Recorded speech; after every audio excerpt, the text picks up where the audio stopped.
Attention, les radars voient double depuis ce matin. Ils flashent dans les deux sens de circulation et ils sont 4 dans la région, tous en Seine-et-Marne.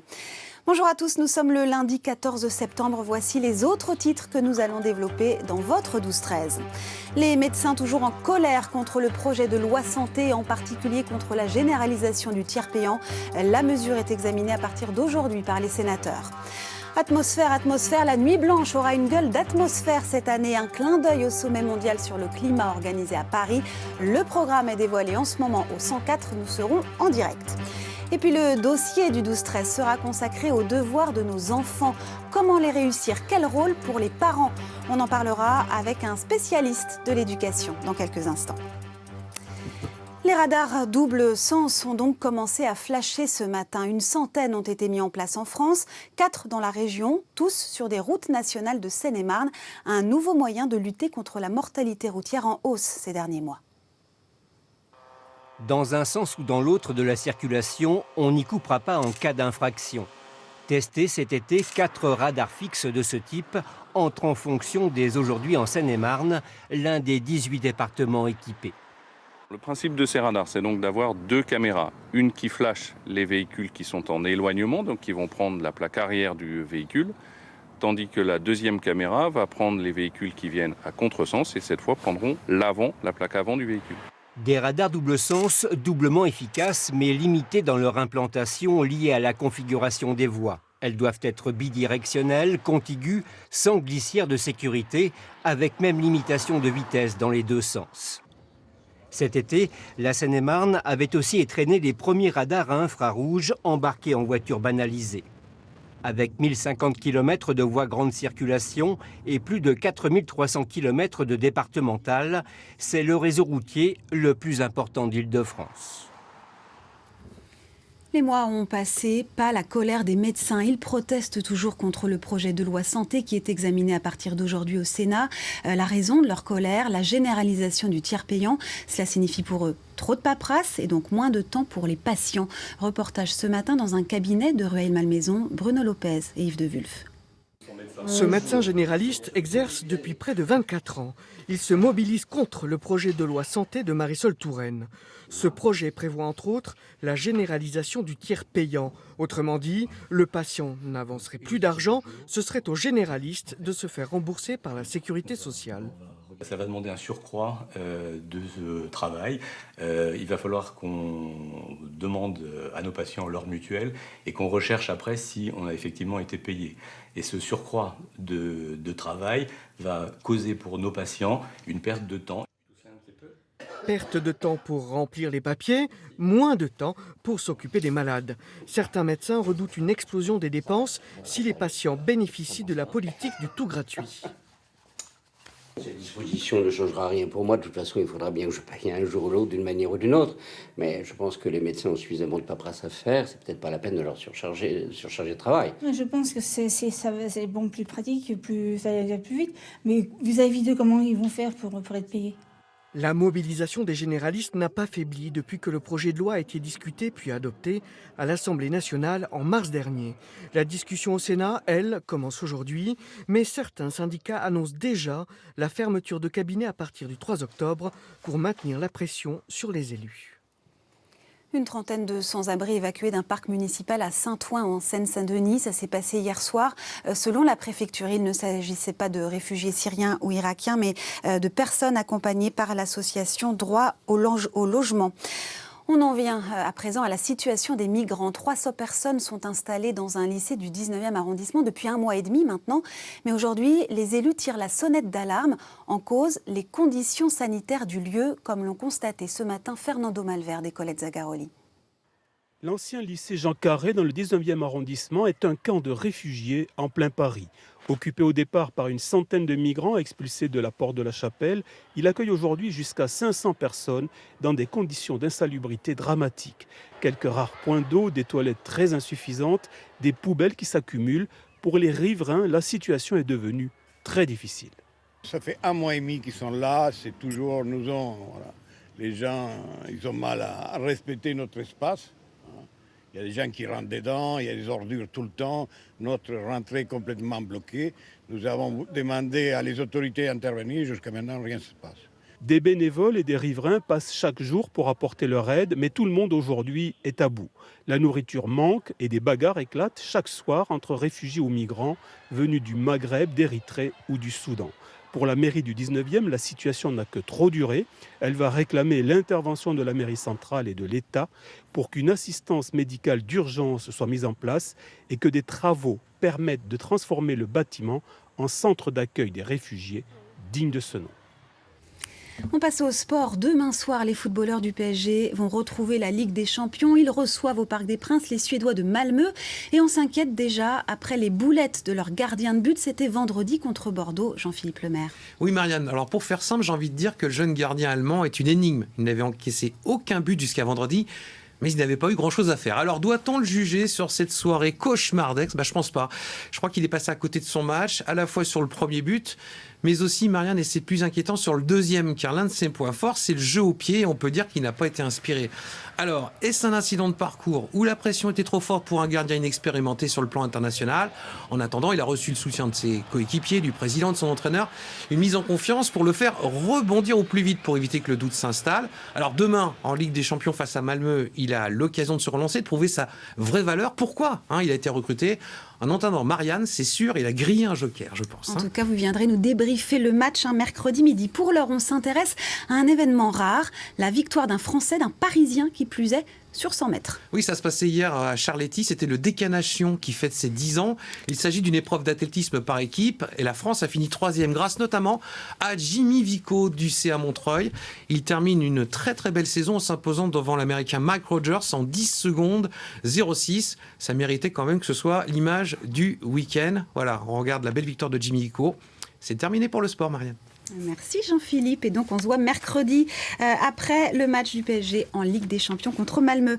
Manger à deux au restaurant mais ne payer qu'un seul repas. C'est le concept de l'opération Tous au Resto qui a débuté ce matin. Les réservations se passent sur Internet. Le site est ouvert depuis 10 heures. Il suffit de choisir l'établissement de votre choix, qu'il s'agisse d'une brasserie ou d'un restaurant gastronomique. Le succès ne se dément pas en tout cas. Et l'opération du coup va durer 2 semaines cette année au lieu d'une seule, c'est donc jusqu'au 4 octobre.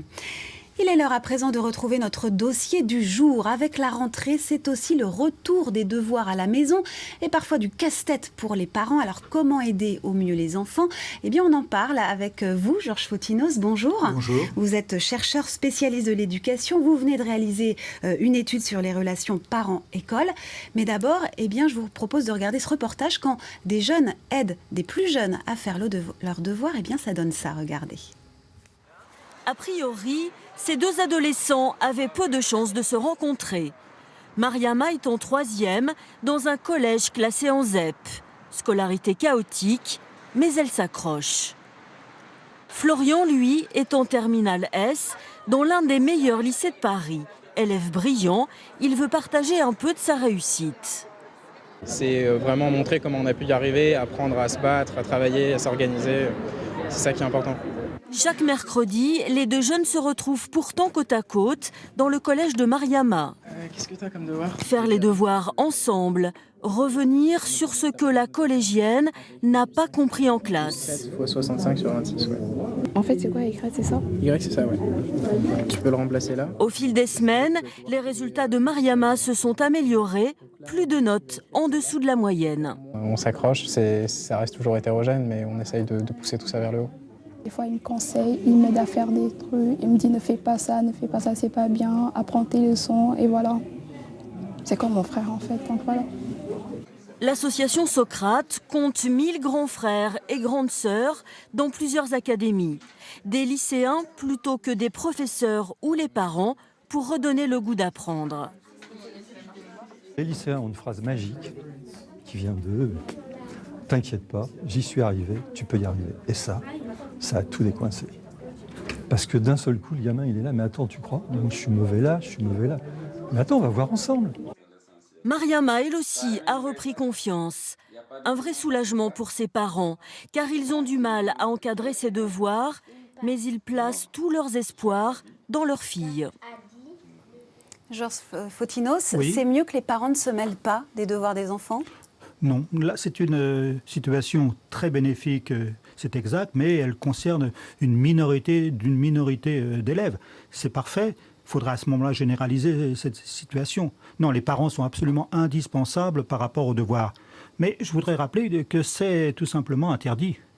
Qu'est-ce qui est interdit ? À l'école primaire, les devoirs sont interdits depuis, et ça tout le monde le sait, entre guillemets, même les parents, et surtout les enseignants, depuis 1956. Donc on n'a pas le droit de donner des devoirs, mais on en donne quand même. On n'a pas le droit de donner des devoirs écrits. En revanche, on a le droit de donner des leçons, on a le droit de faire apprendre des récitations, on a le droit de demander des travaux, entre guillemets, de recherche, mais sur le plan écrit, eh bien non. Alors pourquoi on en donne ? Alors parce que tout simplement, il y a une pression des parents, mais aussi parce qu'on ne connaît pas les recherches internationales sur ce sujet. Elles sont très claires. L'OCDE vient de publier une série de recherches par laquelle elle montre tout simplement que plus il y a de devoirs, moins il y a de réussite scolaire dans un certain nombre de pays. Par exemple, la moyenne, c'est 5 heures de devoirs par semaine. Eh bien, les pays où il y a 7 heures de devoirs à la maison, c'est des pays qui réussissent moins bien que les autres. Et en revanche, les pays où il y a très peu de travail à la maison, comme la Finlande notamment, 3 heures, c'est les pays qui réussissent. Il y a un lien qui a été établi, parce que derrière, vous avez l'efficacité scolaire et la fatigue. Alors quel rôle pour les parents pour aider leurs enfants à réussir ? Il y a des devoirs, c'est un fait, donc comment on fait maintenant ? Oui, mais les parents, ils ont besoin absolument d'une coopération avec les enseignants. Il faut qu'il y ait un lien à ce sujet-là. Il faut que les parents connaissent les codes et aussi soient sensibilisés à ce que souhaite l'enseignant par rapport à ses devoirs. Donc connaissent les consignes, les méthodes enseignées ? Mais dans un langage clair et non dans un langage de technocrate. Donc la présence des parents et l'aide des parents est indispensable, mais du côté de l'école a un rôle essentiel à jouer. Donc il faut se parler plus entre parents et enseignants ? Non seulement se parler plus, mais travailler ensemble. Parler, c'est bien, on est d'accord, l'information c'est bien, mais après, il faut avoir des travaux ensemble sur ces sujets-là. C'est relativement facile à faire. Tout simplement, qu'est-ce que je veux, moi, enseignant, par rapport à ces devoirs ? Je vous donne les clés, voilà, les objectifs que je voudrais atteindre, entre guillemets. Objectif, c'est déjà un mot peut-être un peu plus complexe, mais ça existe, je l'ai rencontré. Et pour revenir aux solutions, elles passent par l'école aussi. Pourquoi l'école ? Parce que l'école a mis en place, il n'y a pas très longtemps, maintenant quelques années, l'accompagnement éducatif. L'accompagnement éducatif ne touche que les élèves, aide aux devoirs des élèves de ZEP. Et là, on s'aperçoit qu'il y a un succès phénoménal. Il faudrait généraliser l'accompagnement éducatif. Il faut généraliser l'accompagnement éducatif et en faire un service public national, comme le demandent deux syndicats.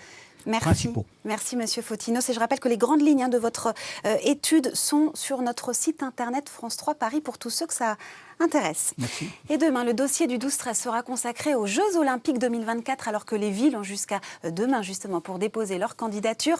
Pour Paris, c'est fait depuis samedi. Alors est-ce une bonne chose ? Eh bien, donnez votre avis, posez vos questions sur les réseaux sociaux. Notre invité Nicolas Bonnet-Oulalge, conseiller communiste de Paris, eh bien, y répondra.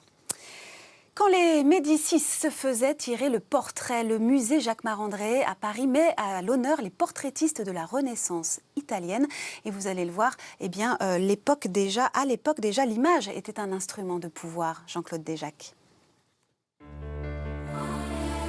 Pontormo, Bronzino, Salviati témoignent d'un sens achevé de la sophistication de ces peintres toscans de ce XVIe siècle.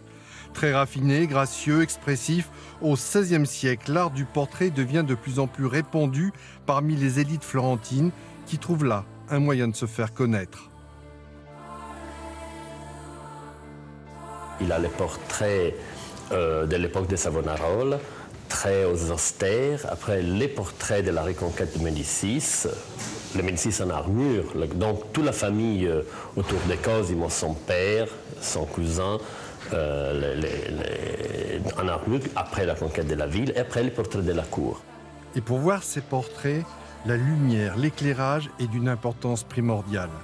Les Médicis prennent le pouvoir à Florence en 1530. Cette galerie de portraits peut être considérée comme une vaste campagne d'affiches de propagande. Ils veulent être reconnus, aimés, craints, ce qui est puissant et beau. La fonction des portraits, surtout dans la cour de Cosimo, c'est une clé de puissance politique. Cosimo n'avait pas la puissance pour prendre l'Italie, mais il veut arriver à maîtriser l'Italie à travers la langue florentine, à travers les arts de Florence.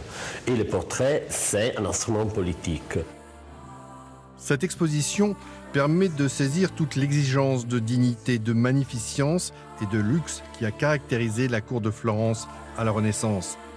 Des portraits et des peintres qui ont succédé à une certaine Joconde, peinte par Léonard de Vinci à Florence entre 1503 et 1519. Vous faites quoi la nuit du 3 au 4 octobre prochain? Eh bien, c'est la 14e Nuit Blanche à Paris. La programmation de cette manifestation culturelle gratuite est dévoilée en ce moment au 104 dans le 19e arrondissement. Carla Carrasquera, vous êtes sur place. Alors cette année, la Nuit Blanche se veut verte.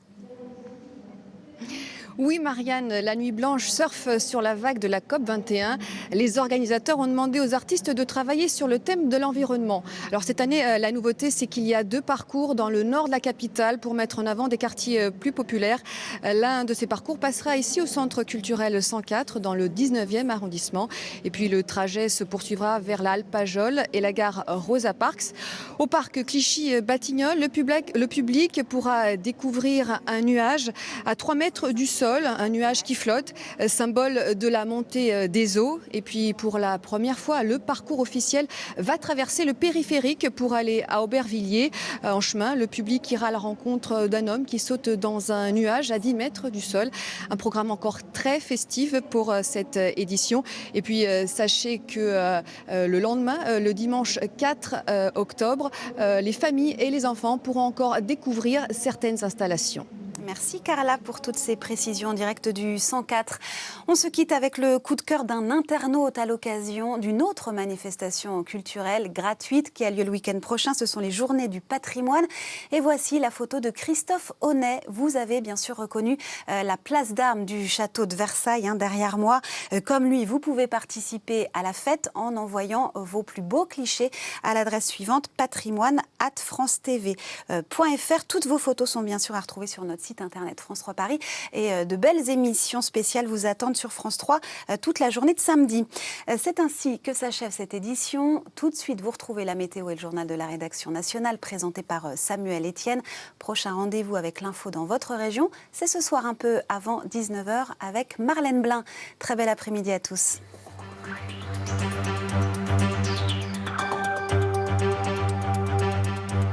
Retrouvez toute votre actualité régionale sur l'application France 3 Régions.